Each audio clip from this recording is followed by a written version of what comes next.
Hello बच्चों, स्वागत है आप सबका मायू अकेडमी में। मैं महिमा आप लोगों को पीआर यादव के एमसीक्यू सॉल्व करवाती हूँ। तो जैसे कि मैंने प्रीवियस वीडियोस में भी आपको आरबीसी से रिलेटेड 38 क्वेश्चन तक सॉल्व करवा चुकी हूँ। जिन बच्चों ने प्रीवियस क्लासेस नहीं देखी हैं तो वो जाके प्रीवियस क्लासेस को देख लीजिए। वो आने वाले एग्जाम्स के लिए बहुत ज़्यादा हेल्पफुल रहेंगी। बिना टाइम वेस्ट किए चलिए शुरू करते हैं।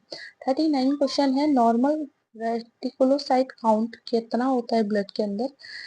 1 से 2%, 5%, 10% और 25%।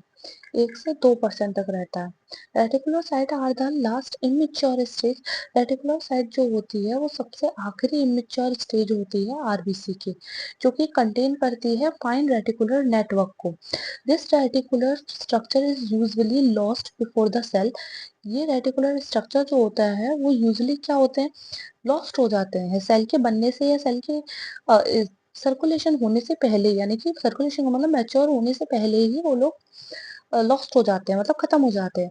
Reticulocytes normally constitute about 1% of the circulation red blood cell. Reticulocytes जो होते हैं केवल अपना कॉन्ट्रीब्यूशन जो होता है उनका 1% तक ही रहता है आरबीसी में। 40 क्वेश्चन है। Which of the following statement about RBC is true? अब बताओ कि आरबीसी का कौन सा स्टेटमेंट जो है वो सही है। They have a nucleus. क्या उनके पास न्यूक्लियस होता है? नहीं, आरबीसी के पास न्यूक्लियस नहीं होता है।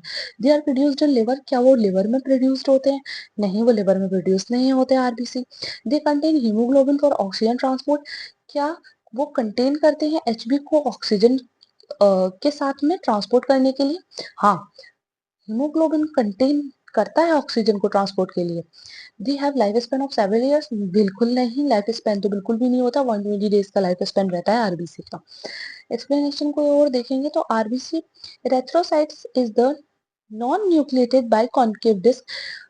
इरेथ्रोसाइट्स जो होती हैं वो नॉन न्यूक्लिएटेड होती हैं, मतलब या तो सेल के अंदर न्यूक्लियस प्रेजेंट होगा या ऑलमोस्ट नहीं के बराबर होगा। डिस्क शेप की होती है। एवरेज साइज की बात करूं तो 7.7 म्यूएम इसका डायामीटर होता है। Circulating blood cells that contain the HB and carries oxygen to the tissue. अब क्या करते हैं, एचबी कैरी करती है ऑक्सीजन टू द टिश्यूज में। नॉर्मल डायामीटर क्या होता है आरबीसी का? 7 से 8 म्यूएम होता है। अब ये भी थोड़ी देर पहले ही मैंने आपको पढ़ाया था। तो नेक्स्ट क्वेश्चन पर चलते हैं। 42 क्वेश्चन है ये। Most important function of RBC. Most important function क्या होता है आरबीसी का? कि to provide first line of defence, या फिर to transport oxygen from lungs to the tissue, या थर्ड ऑप्शन है to prevent the bleeding by haemostasis, to act the anti practice and anti allergen. इसका answer है to transport oxygen from the lungs to the tissue. मतलब RBC का most important function यही रहता है कि ऑक्सीजन को ट्रांसपोर्ट करना लंग्स और टिश्यूज तक। 43 क्वेश्चन है। विच single feature of normal RBC is most responsible for limiting their life span? Single feature बताओ नॉर्मल आरबीसी का जो बहुत ज्यादा रेस्पॉन्सिबल करता है लाइफ स्पेन पर। क्या होता है लाइफ स्पेन पर, क्या रेस्पॉन्सिबल करता है? Lack of nucleus. न्यूक्लियस की कमी की वजह से ही उनका जो लाइफ स्पेन होता है वो 120 डेज का होता है। वरना ज्यादा का भी हो सकता है या उससे कम का भी हो सकता है, लेकिन एक फिक्स्ड इसीलिए रहता है क्योंकि न्यूक्लियस की कमी होती है या न्यूक्लियस ना के बराबर ही होता है। एक्सप्लेनेशन की ओर देखेंगे। In the absence of nucleus, nucleus के एब्सेंस में RBC live only about 120 days. इसलिए आरबीसी केवल 120 डेज तक ही रहता है। Nuclei are the important to cell because they control what substance are made in the cell. Nuclei बहुत जरूरी होते हैं सेल के लिए क्योंकि क्योंकि वो कंट्रोल करते हैं सेल को कि क्या सेल के अंदर बन रहा है।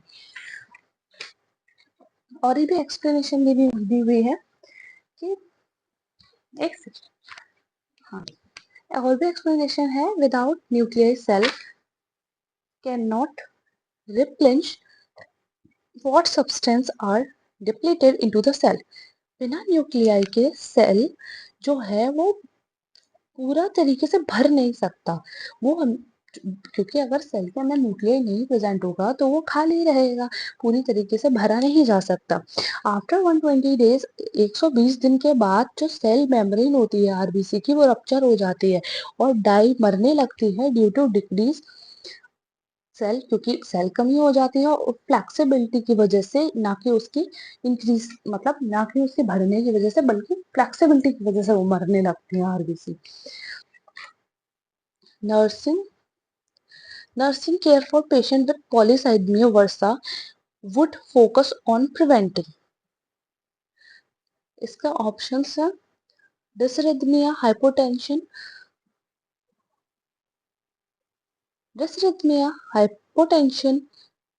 डेक्यूबाइटिक अल्सर या थ्रोम्बोसिस।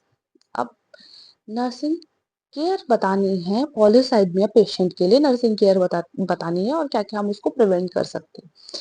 ठीक है, तो पॉलीसाइथमिया पेशेंट को जो होता है वो थ्रोम्बस बनता है। ठीक है, थ्रोम्बस होता क्या है, एक तरीके का ब्लड क्लॉट होता है जो कि ब्लड वेसल्स में, मतलब ब्लड वेसल्स के अंदर ब्लड क्लॉट हो जाना ही थ्रोम्बस कहलाता है। अब एक्सप्लेनेशन देखो, increased haematocrit above normal level known as polycythaemia. Haematocrit का बढ़ना लेवल से ज्यादा पॉलीसाइथमिया कहलाता है। मोर देन 65% हेमेटोक्रेट और RBC count above 7 million cells न्यू एल, 7 मिलियन से ज्यादा हो जाते हैं। प्राइमरी पॉलीसाइथमिया को ही हम लोग पॉलीसाइथमिया वर्सा कहते हैं।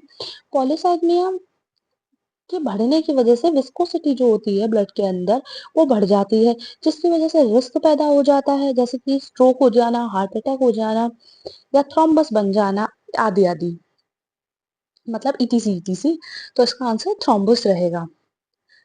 ठीक है, मतलब वैसे पॉलीसाइथमिया जैसा होता है ना कि किसी भी जीन में ब्लड सेल का फॉर्मेशन, जैसे मतलब कोई भी आरबीसी का फॉर्मेशन हो रहा है, फिर उसमें कोई ना कोई चेंजेस आते रहे या कोई प्रॉब्लम आ जाए, तो उसी को हम लोग पॉलीसाइथमिया वर्सा कहते हैं। हमारा नेक्स्ट क्वेश्चन जो है वो है 45। एक क्लाइंट विद सीओपीडी, एक जो क्लाइंट है वो सीओपीडी का है, सीओपीडी मतलब chronic obstruction pulmonary disease, has secondary polycythaemia. अब उसको सेकेंडरी पॉलीसाइथमिया हो गया है, तो नर्सिंग डायग्नोसिस बतानी है that would be include the care plan, जो कि केयर प्लान में इंक्लूडेड रहेगी। तो इसका आंसर होगा impair tissue perfusion related to thrombus. Impair tissue perfusion हो जाना जो कि थ्रोम्बस में जुड़ा हुआ है। अब क्रोनिक ऑब्स्ट्रक्शन पल्मोनरी डिसीज की होती किसकी वजह से है, मतलब होता क्या है इसमें। ये जो सीओपीडी होती है वो रेस्पिरेटरी से रिलेटेड डिजीज है, जिसकी वजह से लंग्स का पूरी तरीके से डैमेज हो जाती है सीओपीडी में।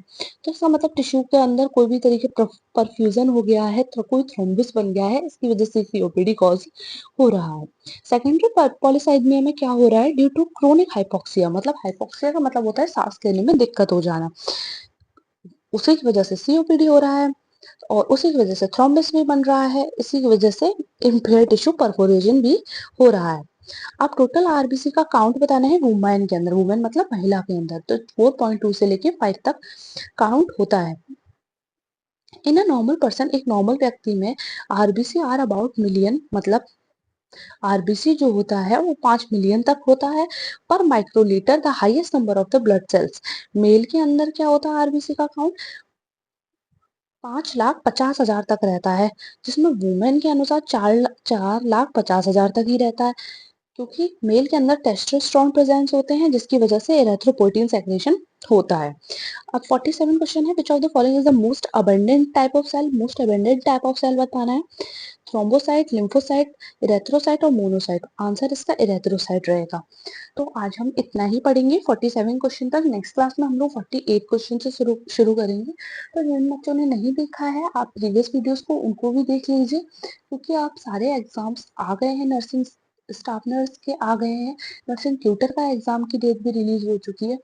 तो जितना जल्दी से ज्यादा हो सके उतनी ज्यादा से ज्यादा प्रैक्टिस कीजिए। अगर वीडियो अच्छी लगी है तो प्लीज लाइक कीजिए, शेयर कीजिए एंड सब्सक्राइब कीजिए, और टेलीग्राम चैनल पर जुड़ना ना भूलें। टेलीग्राम चैनल का लिंक डिस्क्रिप्शन बॉक्स में है। Thank you all.